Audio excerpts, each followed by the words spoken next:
Hi guys, very good evening. இன்றைக்கி பார்த்தீங்கன்னா நான் உங்களுக்கு செஞ்சு காட்ட போகிற ரெசிபி என்னென்னு பார்த்தீங்கன்னா சிக்கன் கிரேவி தான்.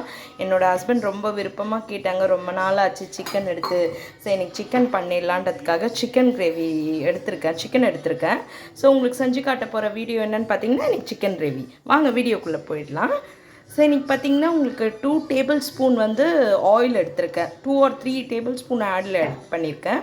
இந்த ஆயில் ப்ளஸ் வந்து பார்த்திங்கன்னா பேசிக் ஸ்பைசஸ் ஆட் பண்ணியிருக்கேன். உங்களுக்கு எவ்வளோ பேசிக் ஸ்பைசஸ் என்னென்ன வேணுமோ அதெல்லாம் நீங்கள் ஆட் பண்ணிக்கலாம். பட்டை, லவங்கம், ஏலக்காய், கிராம்பு எது தேவையோ நீங்கள் ஆட் பண்ணிக்கோங்க. இதோட பார்த்திங்கன்னா நான் இங்கே கட் பண்ணி வச்சுருக்கேன் ஆனியன், டொமேட்டோ ப்ளஸ் கேஷ்யூ, கருவேப்பிலை, கொத்தமல்லி தழை. ஸோ இந்த 4 இன்க்ரீடியன்ட்ஸ், பேசிக் இன்க்ரீடியன்ட்ஸ் ஆட் பண்ணி வச்சுருக்கேன். ஸோ வெங்காயம் தக்காளி பார்த்திங்கன்னா உங்களுக்கு எவ்வளோ சிக்கன், நான் 1/2 kg எடுத்திருக்கேன் இன்றைக்கி. ஸோ உங்களுக்கு எவ்வளோ தேவையோ அந்தளவு நீங்கள் எடுத்துக்கலாம். இப்போ வெங்காயம் தக்காளி பார்த்திங்கன்னா நான் 2 வெங்காயம் 2 தக்காளி எடுத்திருக்கேன் 1/2 kg சிக்கனுக்கு. ப்ளஸ் வந்து கேஷ்யூ வந்து 4 பீசஸ். உங்களுக்கு எவ்வளோ பீசஸ் வேணுமோ, ஃபியூ பீசஸ் வேணும்னா ஃபியூ பீசஸ், எவ்வளோ பீசஸ் வேணுமோ எடுத்துக்கலாம்.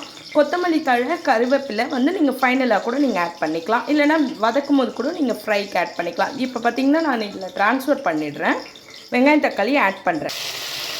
ஸோ நான் வெங்காயம் தக்காளி ஆட் பண்ணிட்டேன். ஸோ சிக்கனுக்கு தேவையான இன்க்ரீடியன்ட்ஸ் பார்த்திங்கன்னா இது வந்து நான் எங்கள் வீட்டு ஸ்டைலில் பார்த்திங்கன்னா மிளகு, ஜீரகம், இஞ்சி, பூண்டெல்லாம் பேஸ்ட் பண்ணி போடுவாங்க. ஸோ அது ரொம்பவே நல்லா ஸ்பைசஸாக இருக்கும்.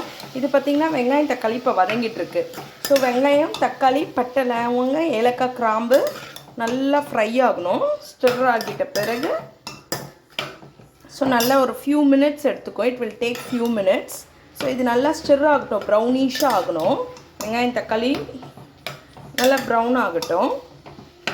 ஸோ இது வதங்கிட்டே இருக்கட்டும். ஸோ இன்பிட்வீனில் பார்த்திங்கன்னா உங்களுக்கு சிக்கனை வந்து நான் மேரினேட் பண்ணி வச்சுருக்கேன் இந்த இடத்துல. இதில் பார்த்திங்கன்னா உங்களுக்கு ஆட் பண்ண இது பார்த்திங்கன்னா சிக்கனுக்கு தேவையான 1/2 kg சிக்கனுக்கு மிளகு, ஜீரகம், இஞ்சி, பூண்டு மிக்சரில் வந்து எடுத்து கிரைண்ட் பண்ணி வச்சுட்டேன். ஸோ பேஸ்ட் பண்ணி வச்சுட்டு ப்ளஸ் கரம் மசாலா ஆட் பண்ணியிருக்கேன். இதில் உங்களுக்கு தேவைன்னா கரம் மசாலா ஆட் பண்ணிக்கலாம், இல்லைனா கூட விட்டுடலாம். ஸோ எங்களுக்கு காரத்துக்கு ஏற்றப்பல நாங்கள் கரம் மசாலா ஆட் பண்ணியிருக்கோம். ஸோ மிளகு, ஜீரகம், இஞ்சி, பூண்டு நல்லா வந்து வாஷ் பண்ணிவிட்டு நீங்கள் மேரினேட் பண்ணி வச்சுட்டு தென் நீங்கள் ஃப்ரை பண்ணிங்கன்னா, கிரேவி ரெடி பண்ணிங்கன்னா பெட்டர் டேஸ்ட் கொடுக்கும். ஸோ அதுக்காக தான் மேரினேஷன் பண்ணுறது. இல்லைனா டைரெக்டாக கூட நம்ம பண்ணிக்கலாம். இப்போ பார்த்திங்கன்னா இங்கே வதங்கிட்டுருக்கு. வெங்காயம் தக்காளி நல்லா வதங்கட்டும். ஸோ நல்லா ஸ்டிர் ஆகிட்டுருக்கு.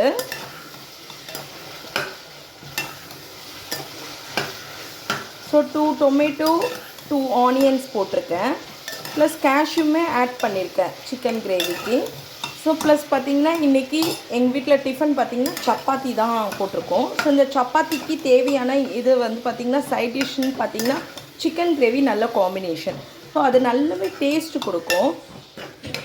ஸோ அதனால் நீங்கள் எப்போவுமே பார்த்திங்கன்னா நைட் டின்னர் வந்து சப்பாத்தி எடுத்திங்கன்னா நீங்கள் மேபி ப்ரெஃபரன்ஸ் வந்து சப்பாத்திக்கு இது கிரேவிக்கு போகலாம், சிக்கன் கிரேவி போகலாம். சம்டைம்ஸ் எப்போனா நம்மளுக்கு அந்த மாதிரி ஃபீல் ஆகுது, நம்ம சாப்பிட்ணும் அப்படின்ற ஒரு ஃபீலிங்ஸ்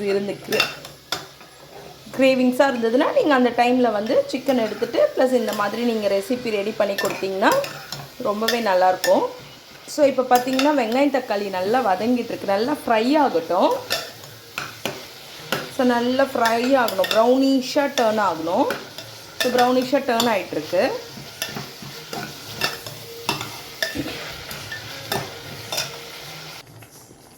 இப்போ பார்த்திங்கன்னா நான் வந்து வெங்காயம் தக்காளி நல்லா ஃப்ரை ஆகினோடனே இந்த ஸ்டேஜில் வந்து சிக்கனை ஆட் பண்ணிட்டேன்.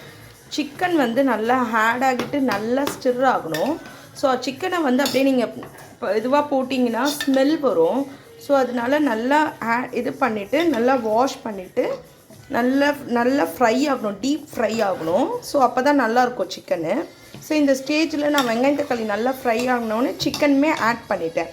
ஸோ சிக்கன் ஒரு ஃபியூ மினிட்ஸ் வந்து நீங்கள் நல்லா டீப் ஃப்ரை ஆகினோடனே நம்ம வந்து சில்லி பவுட்ரு, டர்மரிக் எல்லாம் ஆட் பண்ணிக்கலாம். ஸ்டெப் பை ஸ்டெப்பாக நான் காட்டுறேன் உங்களுக்கு.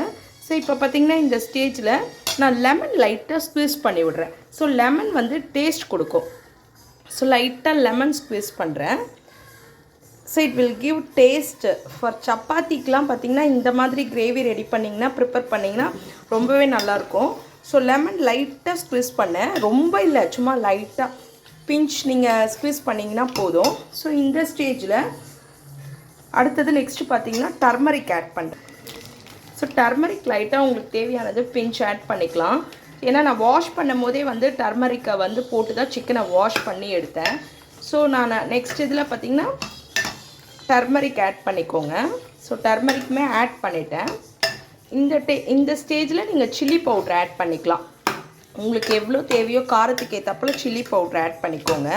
ஸோ நான் பண்ணி காட்டுறேன். இப்போ சில்லி பவுட்ரு ஆட் பண்ண போகிறேன். ஸோ சில்லி பவுட்ரு உங்களுக்கு காரத்துக்கு ஏற்றப்பல எத்தனை ஸ்பூன் வேணுமோ நீங்கள் ஆட் பண்ணிக்கலாம். நான் 1 டேபிள் ஸ்பூன் 2.5 ஆட் பண்ணியிருக்கேன். உங்களுக்கு தேவையான அளவு சில்லி பவுடர் ஆட் பண்ணிவிட்டு நீங்கள் நல்லா கிளறி விட்டுற வேண்டியதான். ஸோ இந்த ஸ்டேஜில் பார்த்திங்கன்னா உங்களுக்கு நல்லாவே வந்து நல்லா அந்த சிக்கனில் வந்து அந்த நல்லா ஸ்பைசஸ் இறங்கணும். ஸ்பைசஸ் இறங்கும் போது உங்களுக்கு டேஸ்ட் கொடுக்கும் சிக்கன் கிரேவி. ஸோ இந்த ஸ்டேஜில் மிளகாத்தூள், மஞ்சத்தூள், சில்லி பவுடர்லாம் ஆட் பண்ணிட்டேன். ஆல்ரெடி நான் மேரினேட் பண்ணும் போதே கரம் மசாலாவும் ஆட் பண்ணி வச்சுட்டேன். ஸோ அதனால் வந்து கரம் மசாலா, மிளகு, ஜீரகம், இஞ்சி, பூண்டு வந்து வித் கரம் மசாலாவோட மேரினேட் பண்ணி தான் சிக்கனில் போட்டுட்டேன். ஸோ அதனால் வெறும் டர்மரிக்கும் சில்லி பவுட்ரு மட்டும்தான் நெக்ஸ்ட்டு ஸ்டேஜில் ஆட் பண்ணுறா போல் இருக்கும். தென் வந்து பார்த்திங்கன்னா ஃபைனலாக சால்ட் ஆட் பண்ணிக்கிறேன். சால்ட் வந்து உங்களுக்கு தேவையான அளவு நீங்கள் எடுத்துக்கலாம். ஸோ எங்களுக்கு தேவையான அளவு நாங்கள் சால்ட் ஆட் பண்ணிக்கிறோம். ஸோ சிக்கன் பார்த்திங்கன்னா நல்லா வெந்துட்டு வந்துட்டுருக்கு. ஸோ நல்லா ஸ்பைசியஸாகவும் இருக்குது, நல்லா இதுவாகவும் இருக்குது பார்க்குறதுக்கே. ஸோ நல்லா வெந்துட்டுருக்கு. இந்த மாதிரி சிக்கன் வந்து நல்லா ஸ்பைசஸ் ஃபுல்லாக இறங்கணும். அப்போ தான் வந்து நல்லா அந்த அப்சர்வன்ஸ் இருக்கும். அந்த ஸ்பைசஸோட இது, சில்லி பவுடரோட இதெல்லாம் அப்சர்வன்ஸ்லாம் சிக்கனுக்கு வந்து உள்ளே இறங்கும். ஸோ அப்போ தான் டேஸ்ட்டும் கிரேவியுமே டேஸ்ட்டாக வரும் நம்மளுக்கு. நான் கொத்தமல்லி தழையும் கருவேப்பிலை தழையுமே கூட ஆட் பண்ணிட்டேன், ஆல்ரெடி ஆட் பண்ணிட்டேன். ஸோ அதனால் ரொம்ப ஃபைனலாக கூட நம்மளுக்கு வேணும்னா ஆட் பண்ணிக்கலாம், இல்லைனா விட்டுடலாம். பெப்பர் மட்டும் போட்டு இறக்கிடலாம். ஸோ சிக்கன் நல்லா வெந்துட்டுருக்கு. ஸோ இந்த ஸ்டேஜில் பார்த்திங்கன்னா சிக்கன் பாருங்கள் நல்லா இதுவாகிட்டுருக்கு, அந்த காரெல்லாம் இதில் இறங்கிட்டுருக்கு. ஸோ இந்த ஸ்டேஜில் பார்த்திங்கன்னா நான் வாட்டர் ஆட் பண்ணிக்கிறேன். வாட்டர் பார்த்திங்கன்னா நான் உங்களுக்கு தேவையான அளவு, கிரேவிக்கு தேவையான கன்சிஸ்டன்சியில் நீங்கள் ஆட் பண்ணிக்கோங்க. ஸோ எனக்கு தேவையான அளவு நான் ஆட் பண்ணியிருக்கேன். உங்களுக்கு எவ்வளோ கிரேவி கன்சிஸ்டன்சி வேணுமோ நீங்கள் அந்த அளவு ஆட் பண்ணிக்கலாம். ஸோ இப்போ ஆட் பண்ணிவிட்டு ஒரு ஃபியூ மினிட்ஸ் கழித்து உங்களுக்கு காட்டுறேன் கிரேவி எப்படி வந்திருக்குன்ட்டு. ஸோ இப்போ பார்த்திங்கன்னா லிட் போட்டு நான் க்ளோஸ் பண்ணிவிடுவேன்.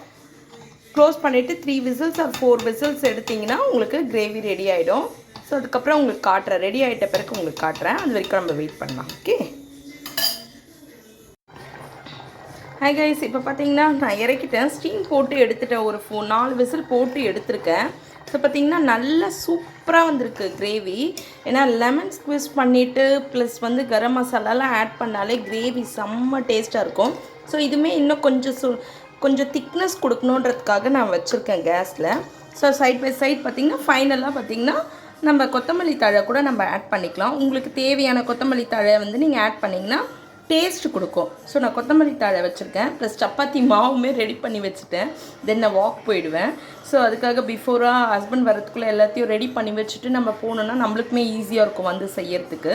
ஸோ கொத்தமல்லி தழை ஃபைனலாக நம்ம கொதிச்சு வரும்போது நீங்கள் ஆட் பண்ணி விட்டுக்கலாம். ஸோ ரொம்ப சூப்பராக இருக்குது கிரேவி. டேஸ்ட் பண்ணி பார்த்தேன். ஸோ ரொம்பவே சூப்பராக இருக்குது. மெத்தட் கூட உங்களுக்கு டிஸ்கிரிப்ஷனில் கொடுக்குறோம், நீங்கள் பார்த்து தெரிஞ்சுக்கலாம்.